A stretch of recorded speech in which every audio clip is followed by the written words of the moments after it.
اللہ تعالیٰ کا انعام جو ہے جو بھی ہے وہ اس انسان کو اللہ تعالیٰ کے محبوب صلی اللہ علیہ وسلم کے قریب لے آئے.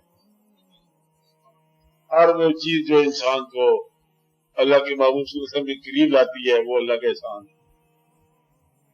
اس کو ایک لفظ میں بیان کرنا مشکل ہے، لیکن احسان کی تعریف ہی یہی ہے کہ احسان وہ غریبی بھی ہو سکتی ہے، دولت بھی ہو سکتی ہے.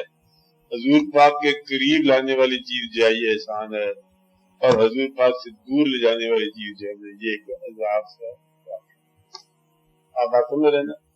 تو یہ ایک چیز واضح ہو چکی ہے کہ اللہ تعالی کے بعد اگر کوئی ثبوت ہے کسی آدمی کے اوپر احسان ہونے کا تو یہی ہے کہ وہ حضور پاک صلی اللہ علیہ وسلم کی خدمت